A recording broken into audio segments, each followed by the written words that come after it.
I was born in Detroit, Harper Hospital. I was very young, and raised in the suburbs.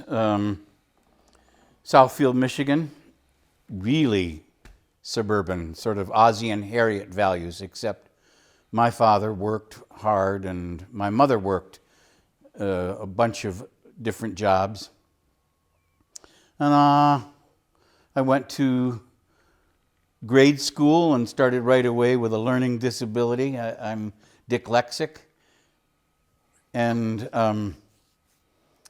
just got into various pieces of trouble. By the time I was in high school, I had a record that advanced before me, and people would look at my face and down at the record and seat me in the front. I enjoyed some sports a lot due to my mother, who was an acrobat and worked in jazz clubs and taught me acrobatic routines that were appropriate for little girls, because that's all she knew. So all the back bends, the close bending, the splits, those are the acrobatic routines that I learned. And then I got to high school, and the gymnastic coaches would look at me and just go, "We don't know what to do with that." And I was too limber. That's the other thing that I should say. I was way too limber. So I played football, and nowadays they scout out people that are hyper extensive. They just say, "You're too loose, you're going to tear your soft tissue," and I did. There was a speech teacher named Natalie Gelman that I had as a student teacher, and she was hot. And she was going to teach acting my senior year.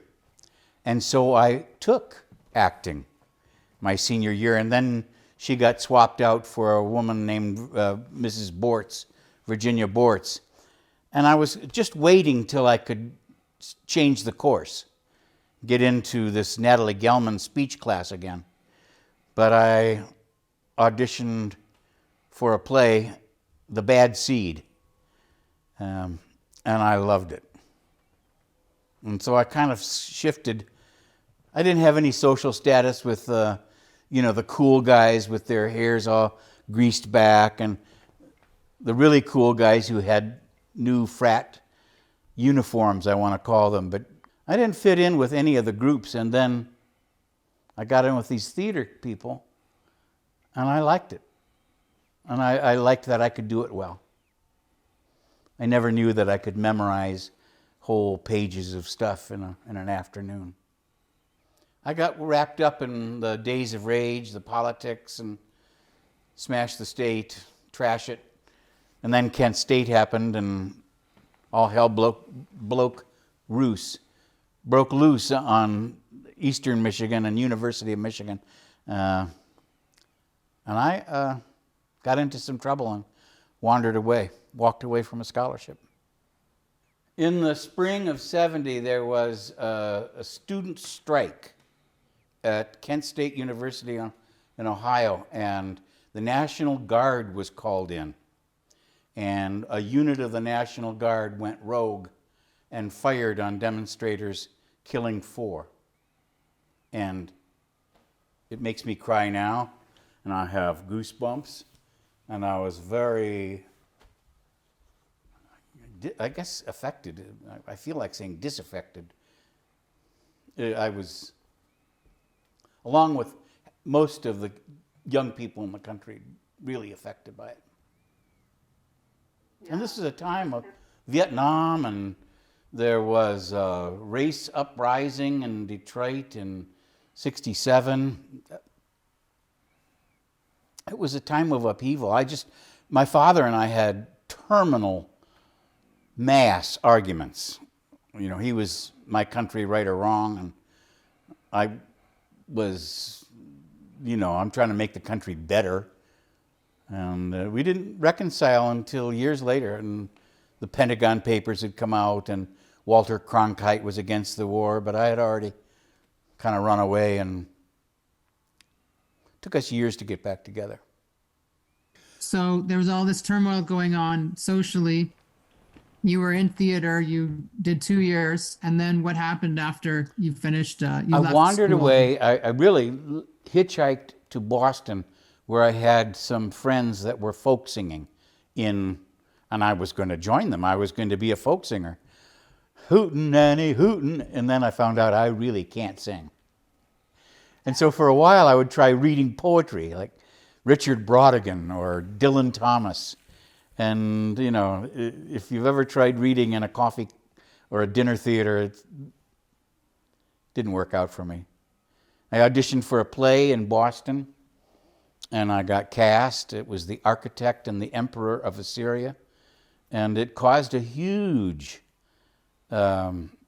controversy, a stink. There was an ongoing debate whether between the great critic Clive Barnes and the head of Yale, Brewstein, whether or not it should be banned. The critic from the New Yorker, a guy named John Simon, said he had the meanest reviews ever. John Simon. He said nothing. Who cares about this argument? There's nothing redeemable about the play, with the possible exception of Mr. Forrest's legs. Now that's a bad review.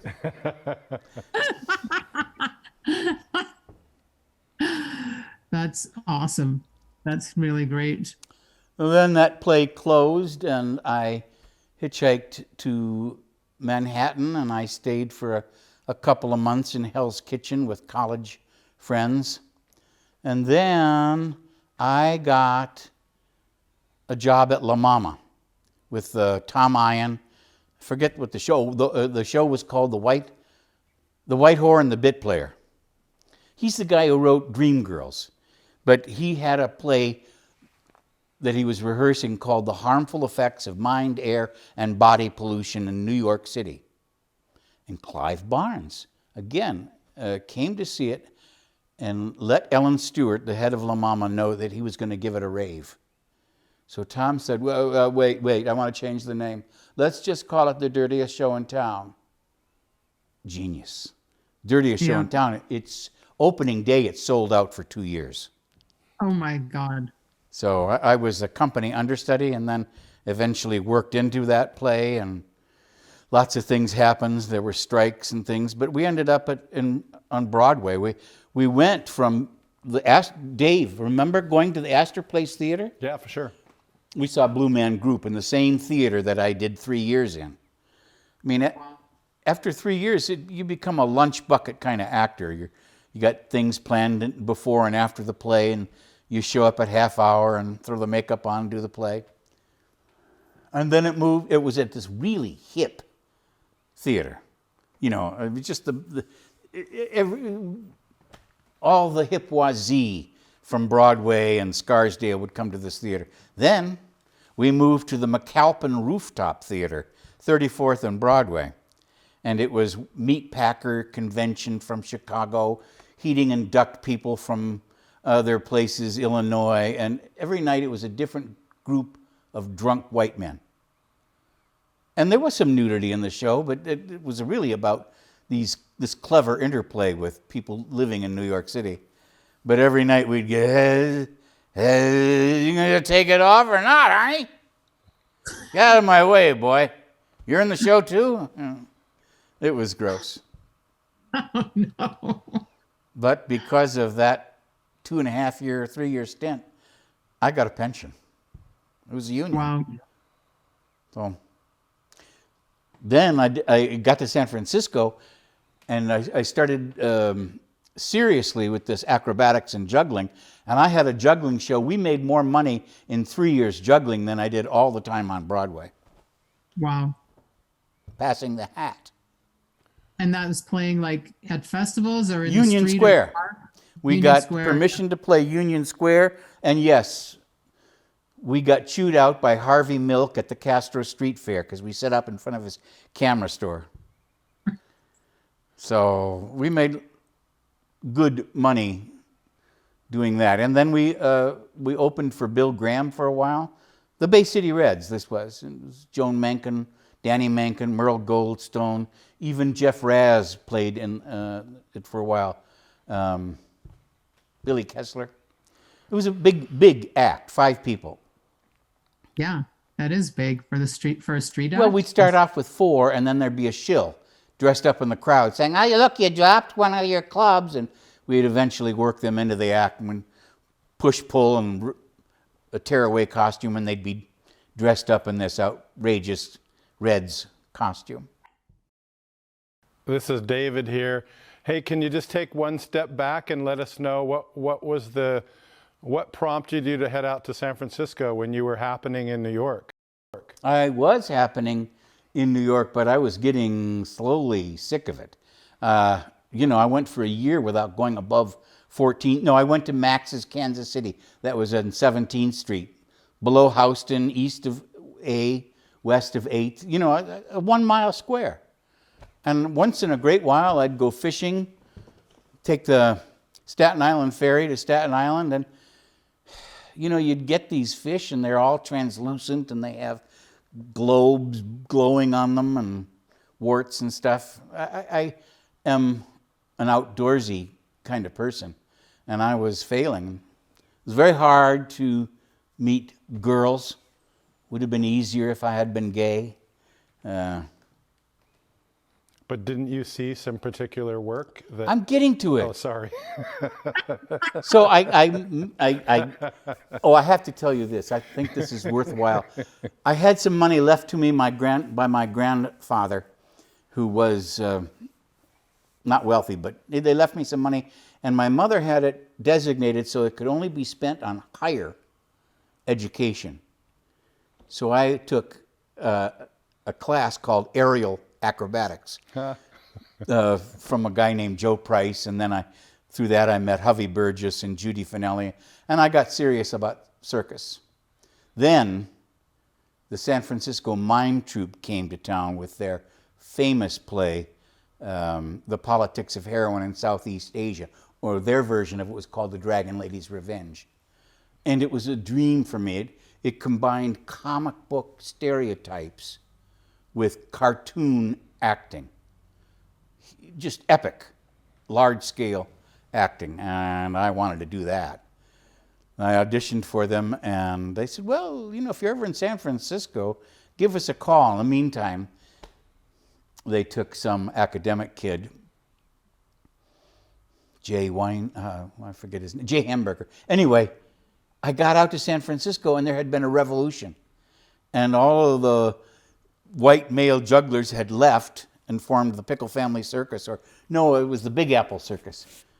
And it was a feminist revolution, and they weren't hiring white male actors.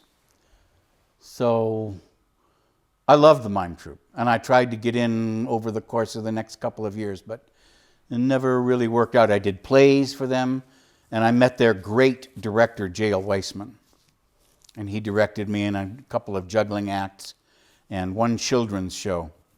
And he and I became lifelong friends. He's the director that put Dell'Arte on the map. So you moved there, even though you didn't have a job there, you just decided, fuck it, I'm going to San Francisco. I did. I had a cat and a motorcycle, and there was a white van that went back and forth between San Francisco and New York City called the White Rabbit. And I got on that thing with 12 other people and the cat and 2 dogs, and it was not a good trip. I finished it on the motorcycle with the cat, Bill. Bill lived for another 10 years. In San Francisco, I did a lot of kind of handyman work. I got some carpentry skills and tools, but most of the living I made was juggling. And eventually, a woman, Merle Goldstone, and she was part of the Reds as well. She and I had a juggling act called Bibi and Bebe Rebozo, and we took it to Mexico. And in 1974, we spent the better part of the year south of Mexico City in a little city called Coyoacan, and we were teaching this group, Los Mascarones, physical theater, circus skills. And unbeknownst to us, the theater had a contract with the PST, the Socialist Workers' Party of Mexico, to travel around and gather campesinos together so organizers could come in with bullhorns and talk to them. In other words, political organizing on a tourist visa. Oh, did we get in trouble? It was, and the campesinos in these rural places had really never seen organized, fast-talking Anglos juggling. So they just came around, and we'd start with 2 or 3 people, and it'd be 300. And it's just when it got good, oye, brothers, and somebody would take over and start haranguing them with a political message. And we got into trouble, and after a couple months, 8 months, Merle called her family. I still feel I get choked up saying this, and got a plane ticket and $100 sent so that she could fly back to New Haven. And I had all the juggling equipment in a van, and I started working my way up from Acapulco, Guerrero, and I got to Puerto Vallarta before the federales stopped me. And I don't know what they had on me, but I sat on the side of the road, hands behind my head, in my underwear, all day. And at 5 o'clock, they took me to the station and they shook up a bottle of Coke and put it in my nose. And I saw lightning. I don't know exactly what they wanted to know. Something about revolutionaries. Tierra or Muerto, Lucia Cabana. I didn't know anything, thank God, because I would have told them everything. They let me go. But my esteem suffered. Being tortured in your underwear in front of ladies in the police station was a great way to start a career. And my sweetheart bought me, when I turned 25, Kung Fu lessons. And that became a passion. And it did help rebuild some esteem. I never got in another fist fight again. And I think I bring some of that Kung Fu, certainly the 4-minute exercise, which you mentioned earlier, all comes out of that Kung Fu experience. And as Carla would say, the ground is your friend. That's the essence of Kung Fu, is to be grounded, is to get strength from the earth. So I loved that. And I was part of a school where you had, this is a point of contention with me and all of the students that I taught, is that in Kung Fu you have to show your teachers something. So you practice the basic stance work and the punches for 2 years or 18 months before the teachers will talk to you. The first classes I had at Dell'Arte, the students were furious with me for holding back. Michael and Joan developed this joke where the students would want it all right away, and they would pretend to open a drawer in their desk. You want the answers? Here they are. Oh, keep training. But those are the things that I brought to the mix at Dell'Arte. Was strong theater and some Shakespeare from college, strong physical acting and acrobatics, circus, juggling, props, handling of props, and Kung Fu. And that mixed, Joan brought this incredible sense of regalism and dance and a real psychological approach to the work. I mean, I don't mean sub underneath, but a very strong psychological approach to the work. And Michael was rigorous in his Shakespeare and stage combat. It made for a good mix. And that's Jail's vision. He went out and recruited people that he thought, well, we're going to take a look at this woman, Mara Sabinson, because she plays so hot and Joan plays cold. You know, it was like, Jail was like putting a company together on the theories of metaphysics or something.